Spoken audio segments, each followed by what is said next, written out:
And this is the voice of Firefly, Analesa Fisher, also an awesome shark Hello. activist.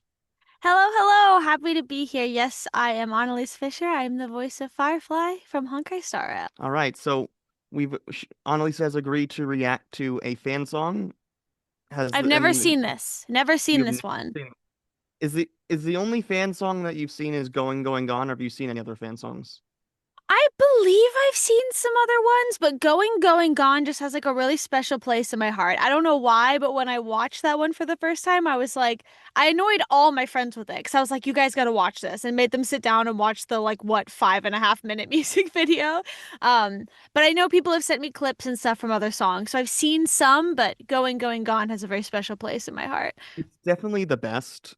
And Will Stetson has a way with words, and Yeah. has found his way even into singing official stuff for Wuthering Waves, so that's cool. Yeah. Um, Very talented musician. Very Will talented Stetson is musician. and like very talented, and he even covered Jujutsu Kaisen, which I remember I tweeted you on Twitter when you were making that post about Jujutsu Kaisen, like, hey, he did a specials cover. I mean, But it's a pretty Yukie good Gong show. is it's your favorite, isn't it? It is It your is my favorite, favorite. isn't Yeah, it? it's quite literally my favorite anime. All right. Well, without further ado, Starlight, this only has like 1,000 views, so probably been out of your orbit. But I think for any song for Firefly, since she is so Kamen Rider inspired, she finally got that that Kamen Rider anime opening that she deserves. So I think you'll appreciate Ooh, it. okay. I'm Yeah, excited. and yeah, it's in English, Chinese, and Japanese, but I picked the English version just so you could see the lyrics. Even though personally I like the other language versions better, but just so you get to see the lyrics. And Sweet. if you like it, you can hear the other versions on your own time.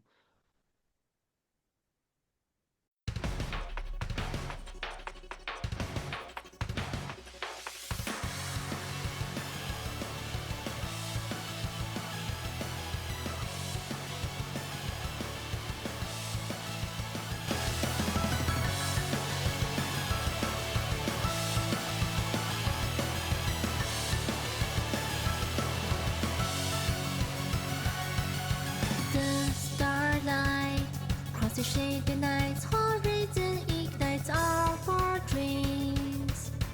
Unlightened souls, burning bright.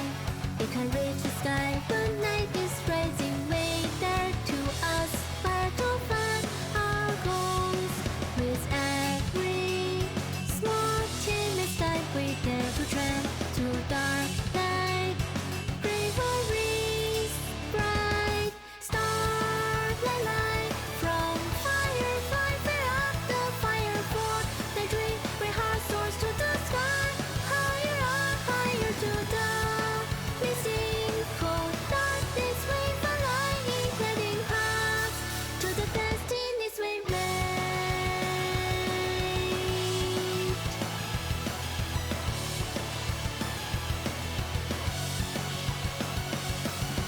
Passing trails left so far behind, we face the heat in purging rays. Our fears retreat, we stand tall to resist the fall. With every challenge we face, to find our ways and keep the goal. With every small timid step, we dare to tread to dark night. Bravery, bright, starlight light from firefly, fire up the fire fort. The dream my heart soars to the sky, higher up, higher to the missing cold. Darkness we fly, igniting paths to the destinies we made.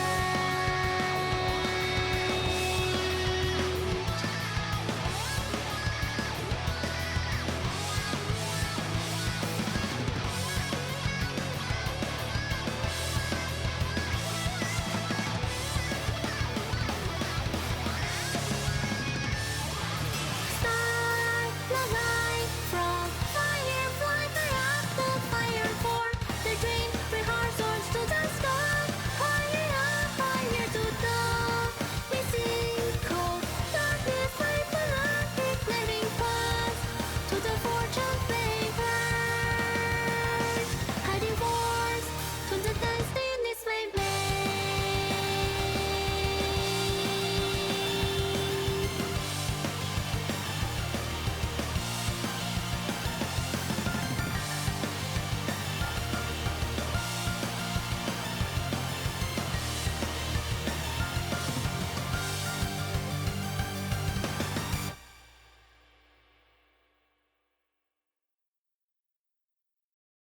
Wow. First of all, I haven't seen some of those clips in a long time, so that was really cute to get to relive some of that.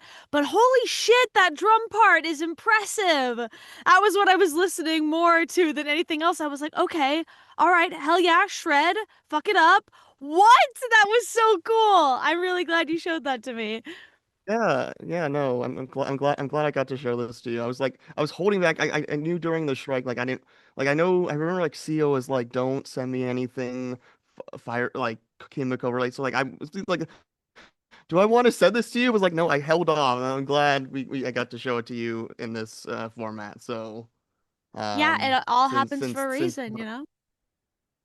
since the Firefly cleanse is over, um, but but I guess. What would you say is in your mind the symbol of the fire? Why is it potent that they chose of all things to for this character to name her a Firefly? I think honestly, and I may be quoting this wrong, but I'm pretty sure that when you look up how long a firefly lives, it's like 7 days or something like that. It's a really short amount of time. A firefly lives a very short amount of time. And this symbolism of like, but it burns bright when it does, right? It's hard to ignore a firefly when it is alive, especially if you live on the East Coast, you live in a climate where there are fireflies around. It's like you go out and their presence is known.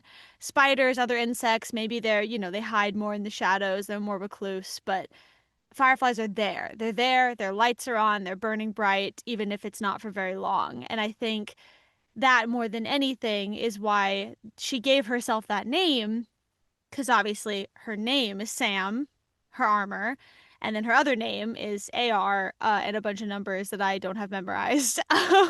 But those are the names that she was given by, the Iron Cavalry. And she chose the name Firefly because she knows, especially if I'm outside of the Sam suit, I won't live for very long. But while I am living, I'm going to choose to live bright. And I think that that's really beautiful. If that's Is what there they were anything going for. there any other things about the lyrics that I mean, this isn't a song that its lyrics stand out to me that much, but is there anything about these lyrics that since I chose to play it for you in English that stood out to you at all, or are you just really concentrating on that drum beats? Listen, I'll have to listen to it again later to really take in more of the lyrics. 'Cause I was just listening to them absolutely shredding on the drums. But no, I Yes, think similar sentiment in the lyrics, talking about every timid step you take, still gonna burn bright, all of that stuff. Um yeah, it's the chance to live, and chance to if live. Firefly is a great symbol for that of, hey, no matter what circumstances you're dealing with in life, choose to live, choose to burn bright while you can. And I'm gonna just say this. I I did personal research on this, and in Asia, especially Japan, do know we're not going to talk too much about the culture, but there is a conservation issue of fireflies in Japan Really? specifically. I had no idea. Yeah, so I feel like the fact that there's so many units, like so she's the Yeah. last of them, and also like they're fighting bugs, so that also might have like feels like that might have a conservation thing to it, like we're constantly trying to destroy things, but that That's so that's cool. Yeah, I had that, no but there are idea. also little details before yeah, before they also relate to fallen soldiers. Apparently, they symbolize in Japan, so that's I think that also fits with Firefly's themes. But let's move on to her scene. So what's your thoughts? How what does it mean to you? What does that speech mean to you? I think just in general, we go back to the one line of, why do people choose to sleep? I think it's because they're afraid they'll wake up from their dreams. I think that so many people are afraid to live. They're afraid to take what is so sacred to them in their hearts, be it their dreams about life, their dreams about their career, their dreams about what path you go on. And they'd rather just keep that in. They'd rather keep it in because it's more scary to try and to fail than to not try at all, right? For a lot of people. And I think that Firefly is a great symbol of like, you only get one chance to live. And oftentimes you don't even know how long in that one chance you have. She is very aware of her imminent death. And at every turn in the story, we are reminded she probably won't live for long, going back to how long fireflies live, all that stuff. So I think especially in this final scene of Penacony, this final Penacony is ending. People are leaving the dreams. We've met all these characters who've learned so much about themselves and who have grown. And all of their futures have changed. It's Firefly's final reminder of like, don't keep those dreams inside. Penacony is a beautiful place, but it shouldn't be the only place your dreams can exist. They should exist out in the real world, and you should dare to live, right? As we keep coming back, Firefly's whole symbol is live life while you can. And so I think it's really beautiful. I forgot how beautiful it was, honestly. I know so many people love the rooftop scene that was so lovely to record, and it brought so many tears to my eyes that when we recorded this final scene of Penacony, I didn't cry, but I think it's just because I'd been on such a big journey with Firefly that it was more heartwarming to me. But, seeing it again reminds me how beautiful it really is. All right. Well, that's nice. So speaking of the rooftop scene, is there anything about the rooftop scene that or about disability, playing Firefly with a disability? I think the fact is that it's cool that I do not know about Micah Seleucid, who's Haramasa in Zenless Zone Zero. I'm sure but like the fact that in each of these major Hoyo games, we have had at least one character represented with a chronic illness. Christina has a chronic illness, plays Kale. I don't know about Micah for Haramasa, but the fact that we've had seemingly good chronic illness representation, at least two of the three of them, person who has a chronic illness actually plays them, I think is wonderful. I guess what is the importance of of disability representation for the characters in voiceover, would you say? I think that you just get a different perspective, especially from a character's hardships point of view. Um, Firefly specifically also has a chronic illness, and honestly, I thank her for, in a lot of ways, for like saving my own life, because I was really ashamed of my chronic illness. I was really ashamed of my disability. I was really ashamed of speaking too much about it, especially in the business that I'm in. I was terrified it would like put me in a box and people would be like, okay, that's your thing, or that's now what we see you as you are this disabled, autistic person. And I'm so much more than that. Like, first of all, it's acting. Like, we're literally trained to play different parts and to, be different people and to enter into different boxes. But I've seen so many of my friends and colleagues get stuck being seen as nothing but that. So I hid it for a really long time, like literally to the point that I wouldn't take pictures if I was on my crutches certain days, or if I was in particularly bad health, I would just leave the internet for a long time. All that stuff. I'd have long conversations with production about how to work around things so that nobody knew. Um, and Firefly, having to record that and having it be kind of a jump scare for me, because we don't get to see things before we go in and record for them. We're essentially cold reading everything, and then with our director, we figure out a way to do different takes and to work around it. But I went in and we read it all as one giant monologue, essentially. Our director was like, let's just take it as one so you can get a feel for it, get the instinctual read out, and then, we'll go back. And as I was reading it and we get to the point where she says, and then, you start to do things a bit slower than everyone else. And then even slower than that, it was like everything that I had been feeling since I was a kid and was diagnosed started to come out. And it was just like this really painful but like beautiful experience, like through this anime girl of like, wow, she's saying everything I've always wanted to say, but I've never been brave enough to say it. And then I left the booth and was just really proud of the work that I did. But it was more so on the other side of it, seeing all these fans come over, so many people who enjoy the game, who enjoy video games in general, who are fans of anime, who are living with disabilities, chronic illnesses, terminal illnesses, and the like, come out of the woodwork and be like, that meant so much to me because of X, Y, and Z. Firefly means so much to me because of X, Y, and Z. And all of a sudden I was like, all of these people are living unfiltered, their truth. And I came out here as Firefly and I said everything that I have wanted to say. And again, we go back to the whole thing, that her whole theme as a character is live while you can, and unfiltered, and be bright and just shine. And so I finally was just like, you know what? Fuck it. Like, it's a part of me, and I think that I deserve to share that part of me if I want to. So I started to. I started to share things. I started to be more transparent about when I was diagnosed and what my diagnosis means and how my disability is different than other disabilities. And I started to be more of an advocate. And Christina and I became good friends through it because she's in a similar situation where it's like, people look at us and they think, oh, well, you're not disabled or you're not disabled enough or X, Y, and Z. And it's, through that, we've been able to do a lot of education of like, hey, like not every disabled person's a wheelchair user, or not every person who uses mobility aids needs them all the time, or all of this stuff. And it's helped our media literacy, it's helped representation, and I literally owe it all to her, and of course to my directors and casting who let me play this character and who saw something in me that I honestly didn't even see in myself at the time, and it just really felt like a sign from the universe of like, here, like, go go live, go forth, don't be ashamed anymore. So the whole experience just meant so much to me, and I think that's why, even more so than the end of 2.3, that rooftop scene just, it changed the trajectory of my life, like, truly. That really was heartwarming.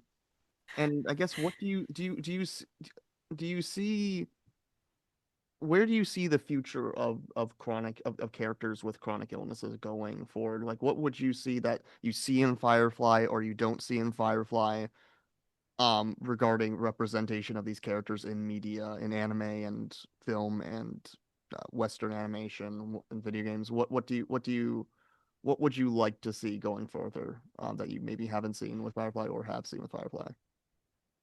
I would love to see, I talk about it a lot in the communities that I'm in, that like autism and like disability, and like queerness even, it's a spectrum. And if the spectrum is this big, but we're only showing one part of it, then anybody who doesn't know about these characters or about these illnesses and about these people who live this way of life, that's all they know about it. If you don't have someone in your life who's disabled or has a chronic illness or is struggling in that way or who is autistic or anything, but you have seen The Good Doctor I am a surgeon! or Oh no. that I know, no, I know, right? Or you have seen like that one show on Netflix, that's about the autistic kid. I'm blanking on the name now, but if you've seen that Yeah, representation, probably. yeah, if you've seen it, then that's all you know about it.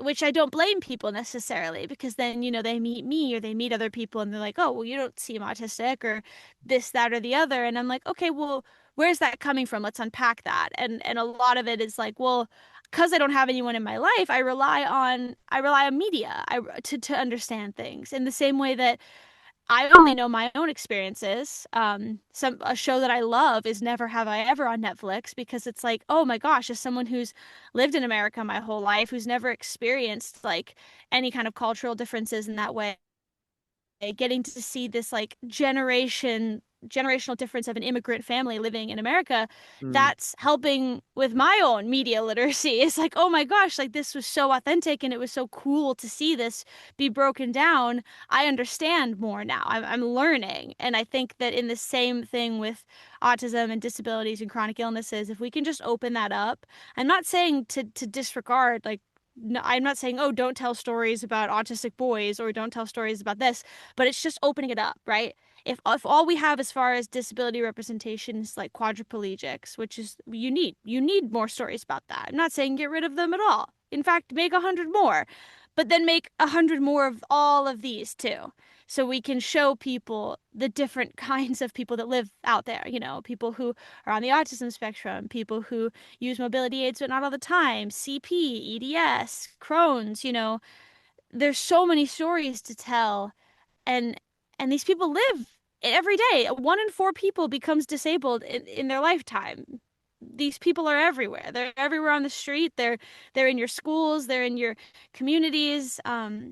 So the fact that we have such little representation is damaging in a lot of ways. So I think that it would just be cool to show more. And Firefly was a great representation of that because she wasn't in a wheelchair. Sam was her mobility aid, right? And it's this weird new take on a mobility aid we've never seen. But then all these people came forward and were like, oh, well, I use a wheelchair, or I use a walker, or I use crutches. And getting to see this Sam mobility aid almost like encapsulated all of that, where then people could come forward and they can relate to it in their own way without it being boxed in as this one thing.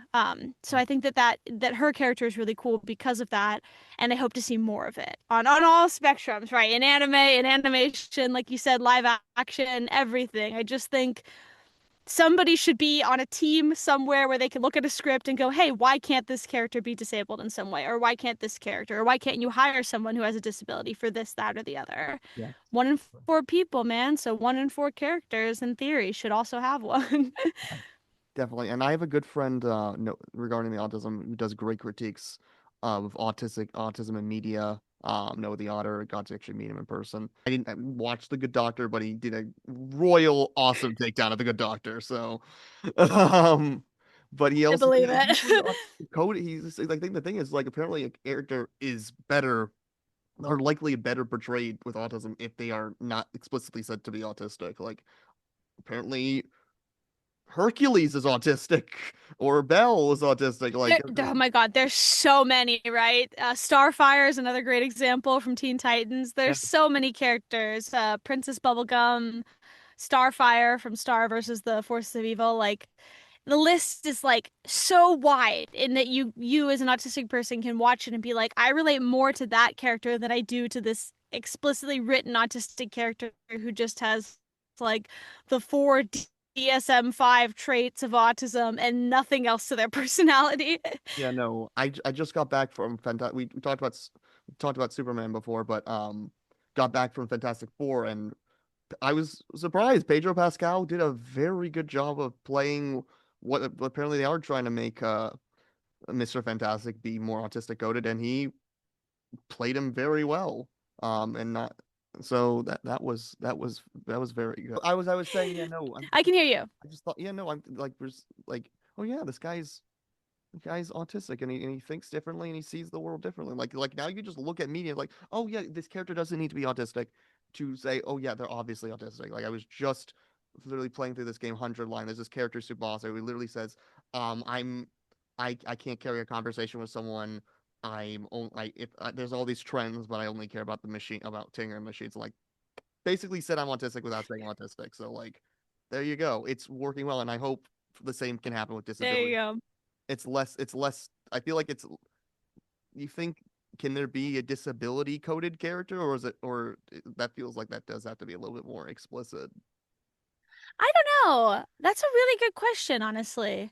I think you can in certain ways. I think there's a way to just have it exist without ever bringing attention to it. Like I think that's a more of like the codedness of it, right? Is it's not this character has a disability, but just this character is deaf, right? That would be how you would do that. Like in season 2 of You, there's a character that is just deaf and he signs with his wife and he ends up dying in the show, but obviously it has nothing to do with his disability that he dies. He was sick for a different reason, but he just is deaf and no one calls attention to it. No one is like, oh, that must be so hard. No, there's no like big disability storyline. He's just deaf.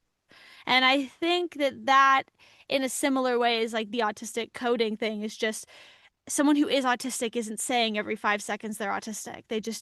This is just the way that they are. And I think that is where we need to go with disabilities as well. It's just, hey, this random high school girl in this random coming of age movie is just disabled. It has nothing to do with the story. It has nothing to do with it's not trauma porn. It's not like hope core. It's not empathy baiting. It's just the way she is.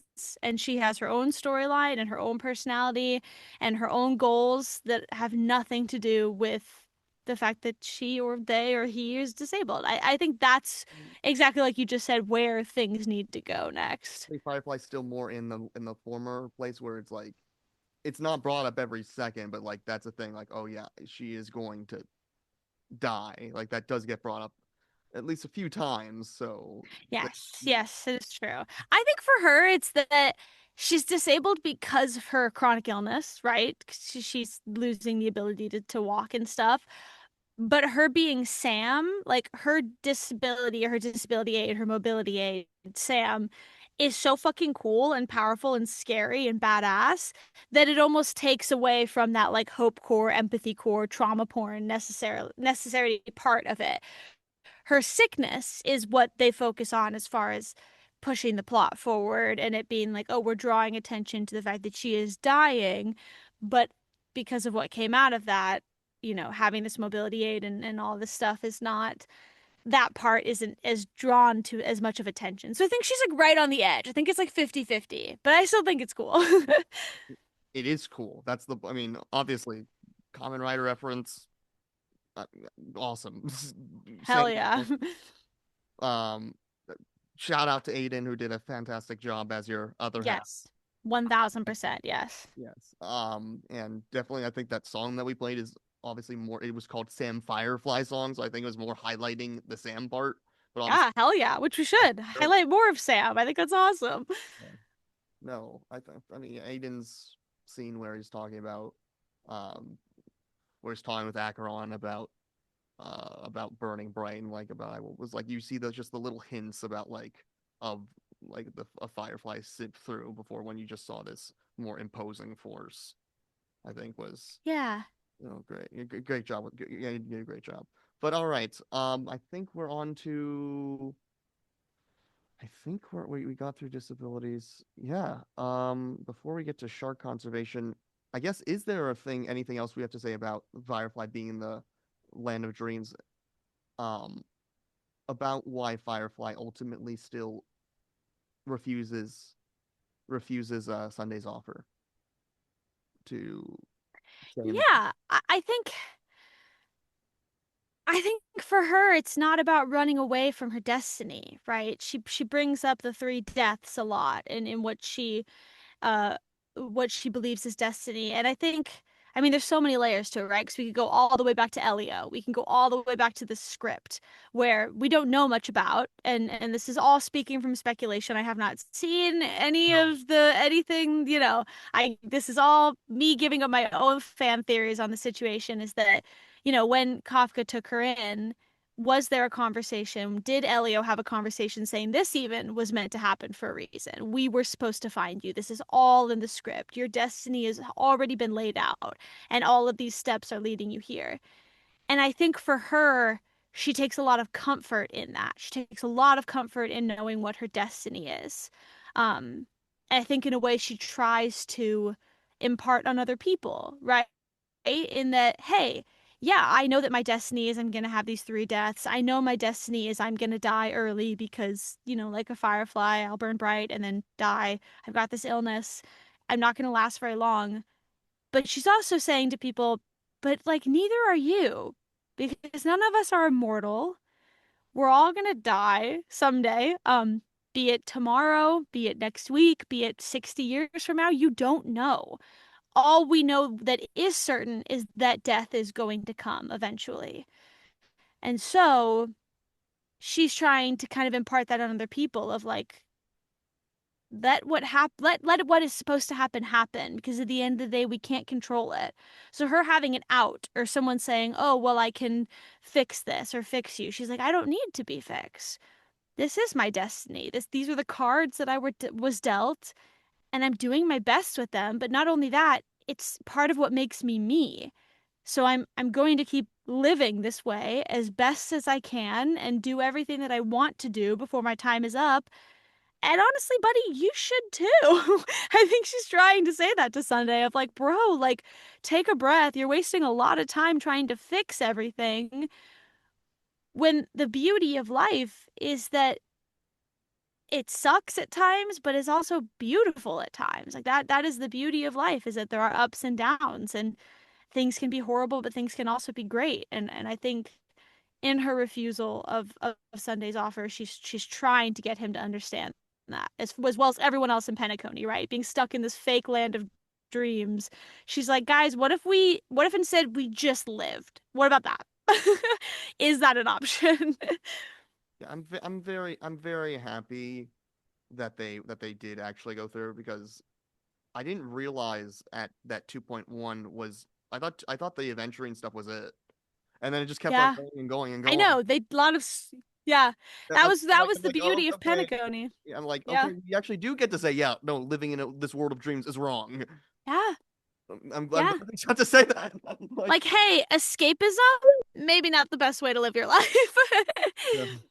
Yeah. All right, so I think we're on to the shark stuff now. Except, yeah, because I was trying to watch the. Do you remember at all the Jade scene? Like there wasn't.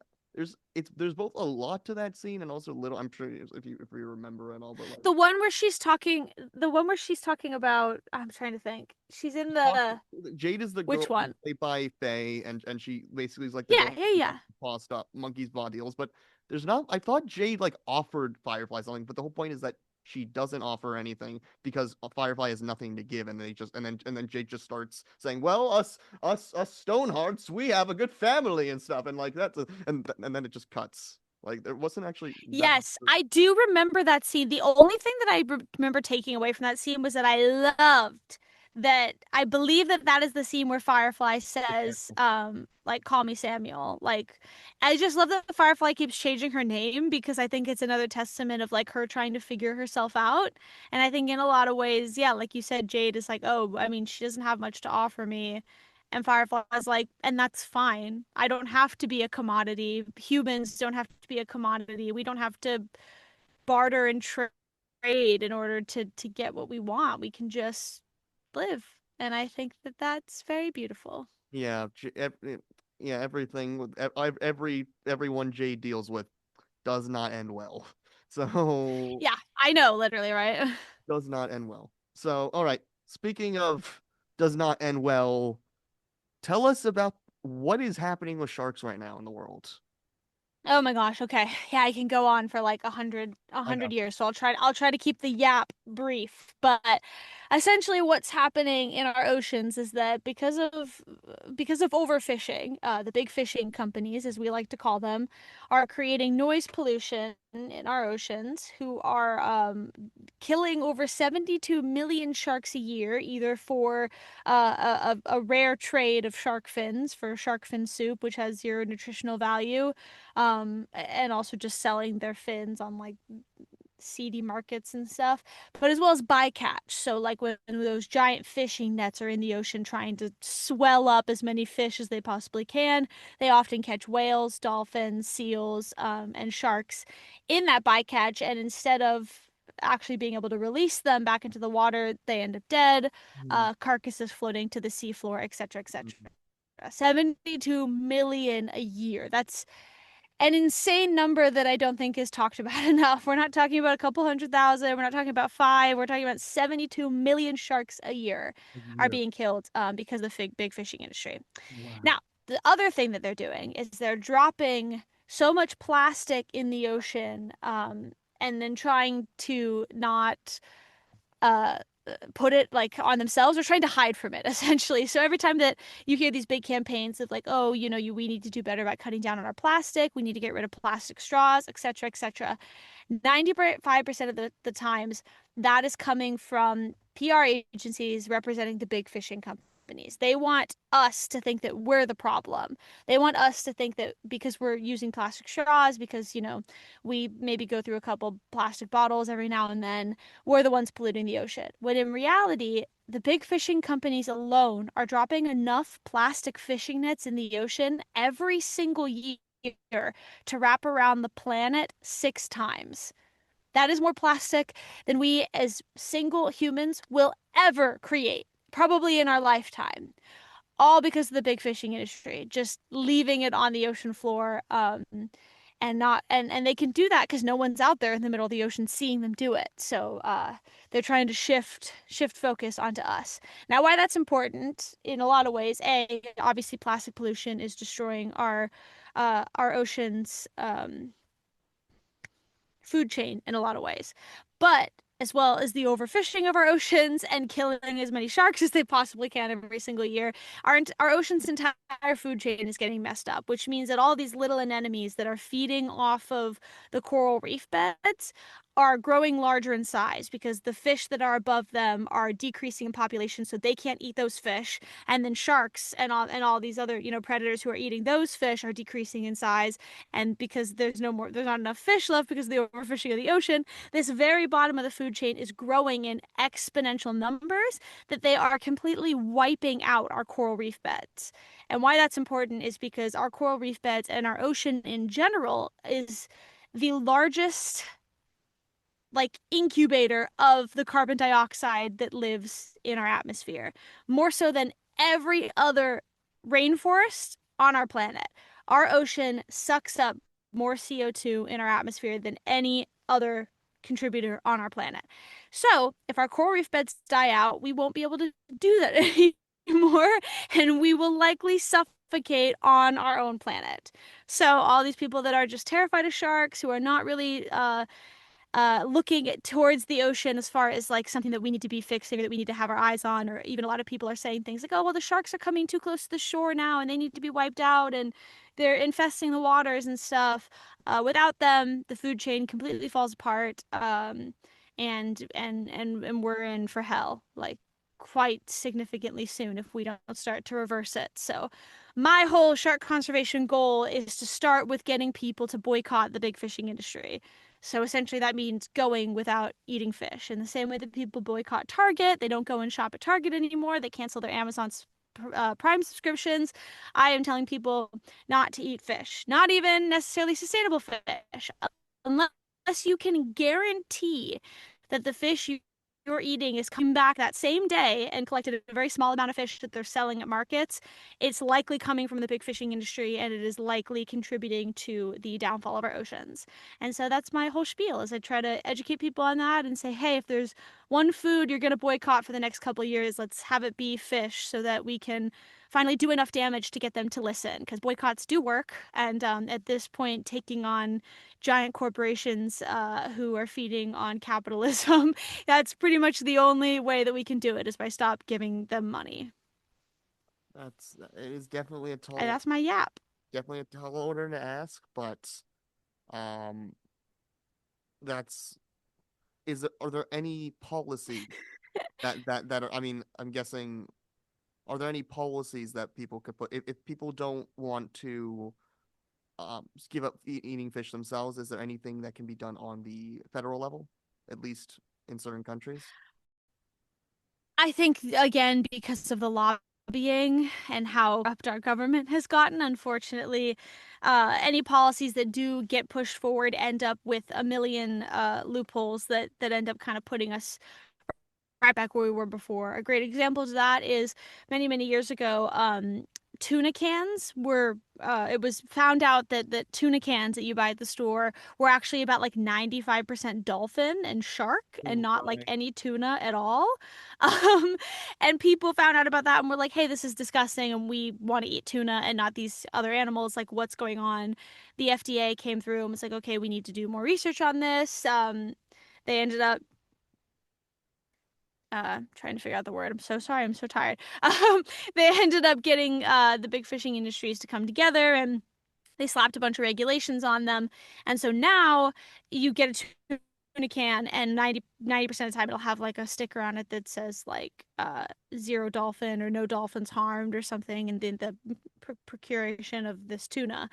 But the loophole there is that when you actually do the research, the FDA and our government and the big fishing industry all came to a deal that said, okay, we're going to slap these regulations on you, and we're going to allow you to put this sticker on your tuna can so that you can get your customers back, as long as there is less than 15% of dolphin or shark in your tuna can. So even when you're picking up a tuna can from the store that says there's zero dolphin or shark in it, it actually just means there's less than 15%, which is a lie and not the actual truth. And so that's really what ends up happening with these regulations, is that it gets through government, and a lot with gun control and stuff, is that all these lobbyists are paying off our politicians and nothing really gets done, or it gets done in a way where there is a loophole, right? It's the same thing with sustainable fish. There are a lot of like sustainable fish labels that are like, yeah, we got this from a sustainable source, and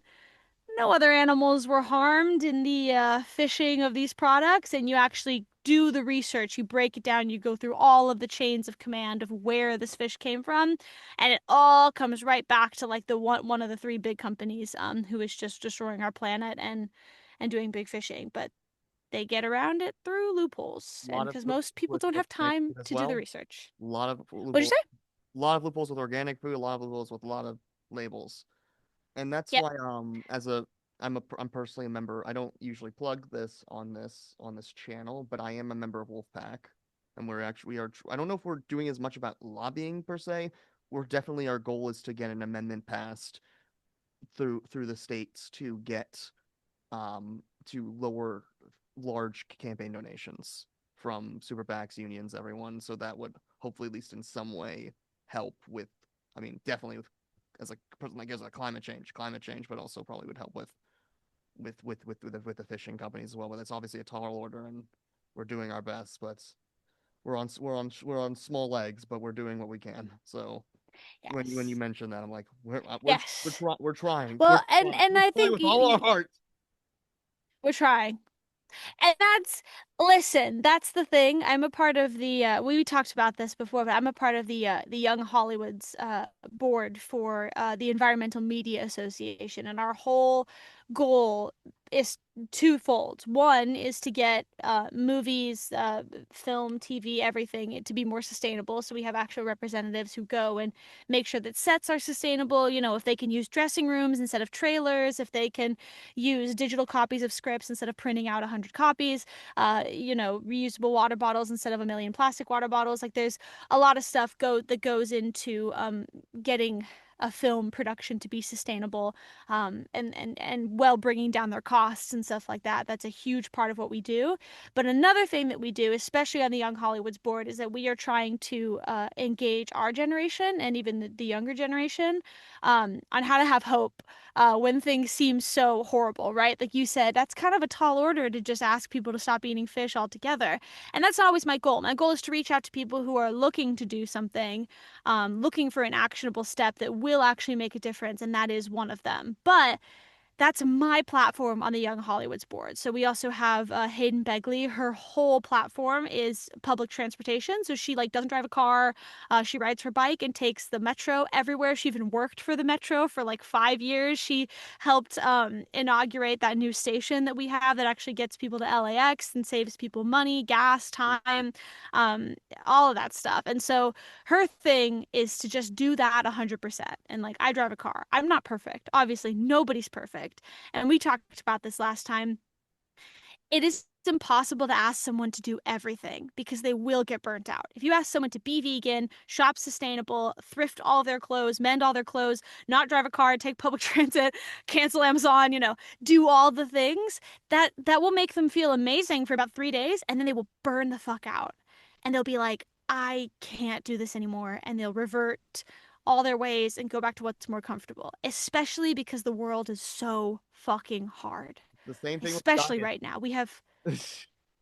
There's too much to think about. There's too much bad in the world. So our whole goal is to give somebody just the hope and the knowledge to find their thing. I have a friend who still eats fish. She's a great friend of mine, but her whole thing is like being against fast fashion. She doesn't support it. She doesn't buy anything for fast fashion. She thrifts her clothes and she mends her clothes so she gets like as much use of them as possible. She doesn't buy anything new. And that's her thing. And she does it 110% to the point that it is her dollar is actually making a difference. It's not sometimes making a difference or kind of making a difference. It's 100% making a difference. And that's my thing with sharks is to go at shark conservation 110%. Put every ounce of energy I have into that one thing, knowing that it will make a difference. I'm not watering down my timeline posting a million things about a million different climate change activist stuff. I'm just having my page be like, hey, if you want to learn more about sharks, If you want to learn how to save them, if you want to learn some fun facts, you come and you hang out with me. And I don't judge people. I don't attack people. I know life is hard enough. If you have to keep eating fish, I understand. Trust me, I have my own medical issues. I have my own dietary restrictions that lead me to having to eat certain foods. But it's just about starting the conversation and showing people that because that's what I'm choosing to do 110%, find your thing. And whether that be sharks or sustainable fashion or public transportation or organic farming or, just fighting against big businesses in general, like whatever, or bees. Like I know a couple people whose whole thing is saving the bees. Find your passion, find the thing that lights you the fuck up like a fucking firefly and just go at it.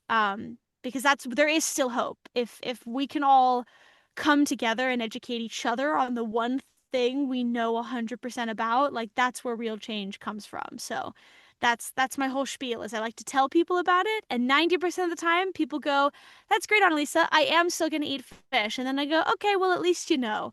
But I have also had conversations like over dinner before where I've told people and people have looked me dead in the eye and go, you sold me, I'm not going to eat fish anymore. And I'll laugh because I'll be like, you're joking, right? And they go, no, I don't want to anymore. Now that I've heard that, why would I want to eat fish anymore? And then since then, they have not eaten fish. So, as long as you come at it with positivity and just, an inviting presence, I think that we can do a lot for the planet. Die Hard. I didn't stop eating beef because of wolves, but I tried to stop for a second, and then for climate change, and it was hard. I eventually, especially when I get back on keto, it was like it's hard to not eat beef and be on keto. So, it's hard. But Yeah. yeah, that I don't think it contributes in the same way that obviously it does. But like it seems like no, the fish industry is really contributing to cars because with wolves at least there is a middle quote unquote middle ground you can get. It's just getting that support of ranchers to get the electric fencing. But obviously it's a tall order and there's a lot of social dynamics behind it. But Yeah, no, and there's a lot like we said, a lot of lobbying. There's a lot of corruption happening. We built this system, and now we're trying to somehow find a way to take it down. It's not easy, but as long as we don't give up the fight, I think that there's hope to be found there. We still have time, Mhm. even though people like to say we don't. We do. So one before I ask my final question. Well, I have two little questions.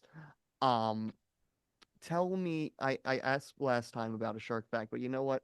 As a person You who want to know it? who wanted to study animal behavior before going into psychology and philosophy, well, technically forestry now, what, how smart are sharks? I'm hearing things that sharks are actually smart, or also found that they're possibly loving and they like to play. Like for animal behavior nerds like myself, what facts do you have about any particular shark that you might be able to share? Well, I was thinking about this because I was like, well, he's gonna ask me a shark fact, and I have to tell him something different I did last time. So I'll get this out of the way because it's been on my mind. Um, that because it related to Firefly, especially the Firefly's glowing light and stuff. I think that one of the coolest shark facts that I know is that a bottom dweller shark called the lantern shark that lives in Lantern like the shark, yeah. deep depths of the ocean, they have bioluminescent organs. So if you ever do for whatever reason end up in the bottom of the ocean where it's like pitch black, you will see a shark swimming at you like a glow stick or lighting up like a firefly, and that is the lantern shark. And I think that's really cool. That's cool. But behavior wise, I think that the coolest thing about sharks is that there are so many species of sharks that are so different. Like so different. There are sharks that lay eggs and sharks that have live births. Like that's even how different sharks are as far as their biology and their evolution. There are some sharks that literally act like puppies. Like sharks to me are like the puppies of the sea. They love having their nose pets, they love having their belly rubs, they love being flipped upside down. They remember people. There's a lot of research to be said that blacktip reef sharks and even some great whites remember scuba divers and remember scientists that come back to certain places. There are some sharks that love to play.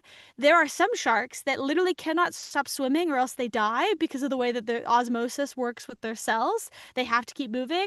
And then there's like the nurse shark that sleeps on the bottom of the ocean floor for like 10 hours a day. Like you'll go to like an aquarium and they'll just be like, on the bottom of the aquarium floor.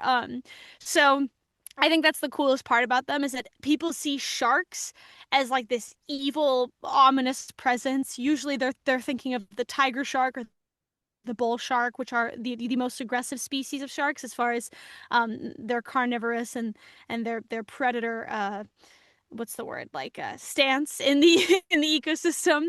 But there are so many species of sharks that you kind of get like a whole melting pot of it, which I think is really cool, and I wish people knew more about that, because if you see like a black tip reef shark or a whale shark or a basking shark or a lemon shark, they're not even gonna pay attention to you.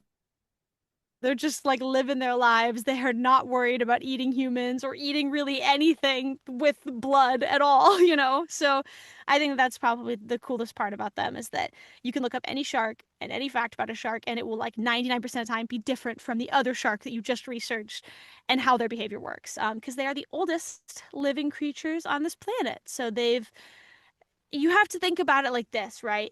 Chickens and dinosaurs are relatives.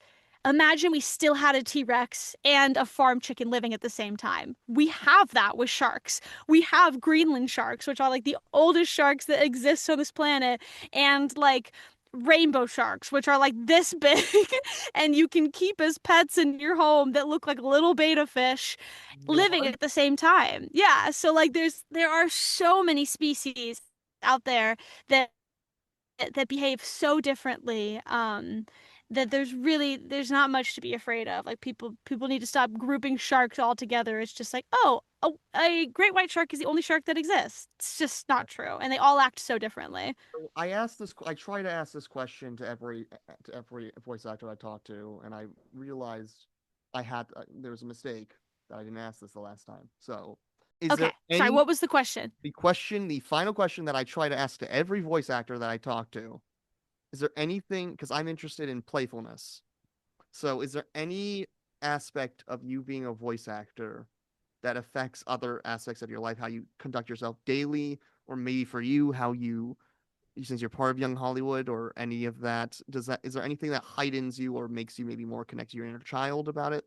Let me know. What's your answer? Yeah, I think for me, it's that every moment of my day is like I want to turn it into a story. Like the other day, I was at a coffee shop and I saw these two friends reconnect after like I like overheard their conversation. They had reconnected for the first time in like 6 years. They looked like maybe they were in college, and they hugged each other, and they were gonna go order something. And the one girl was like, "I have to go to the bathroom. Is that okay?" And he was like, "Yes, go to the bathroom. Go to the bathroom." And she ran away, and the guy took a second, and he like swept his hand through his hair, and you could tell he was so exasperated, and he took a second look at her as she was running to the bathroom. And it was just that second look, I got this like pang in my chest of like, oh my God, are they in love? And all of a sudden in my head, there was like a whole story of these two people and everything they had been through. And I like immediately wanted to write about it, or like see some, like I immediately pictured the TV show or the book or the animated series of these two characters. My brain is just wired in that way now to see like everything that happens Hmm. happening for the greater story, which I think is kind of beautiful because it helps me with human observation much more than I think maybe someone who doesn't do this crazy thing for a living might. And last thing, since we're talking about hope, it's not a question. This is just remember you posted you had a story on Twitter that you said with all the bad stuff that's happening in the world, at least now is the time to write those stories. Is you said kill the people you want, do what you want. Um, Not in reality, but like make the stories where the bad On guy the page. where the bad guy gets his comeuppance, and because that is where we can try. And I think especially again we talked about the last Superman. Superman did that. Yep. Yep. You got Write those stories, man. Now more than ever, we need good art. We need good art. So if you have a story in your heart that you want to write or draw or act out, do it, because that's what's gonna save the world. I truly believe that art is gonna save the world. arts. Yeah, there's a line from a song that's used in this game, 100 Line, my friend Min is in. Arts are elixir, and I think that's such a powerful line. So, Yep. all right. Well, this has been Analesa Fisher, a amazing person that I'm glad I've been able to get to know even just a little bit. and Thank you playing so in. much for having me. I had a blast.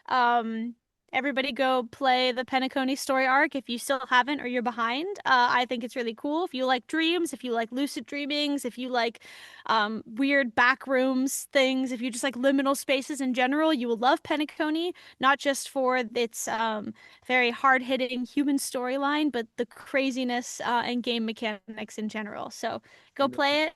Inception references. That was like Yes, the start. It's exactly. blatantly, I still haven't seen Inception. I'm Oh my like gosh, you gotta blatantly watch it. Inception. It's so good. It's so good. All right. Bye, Annalisa. Thank you. Bye. Thank you for having me.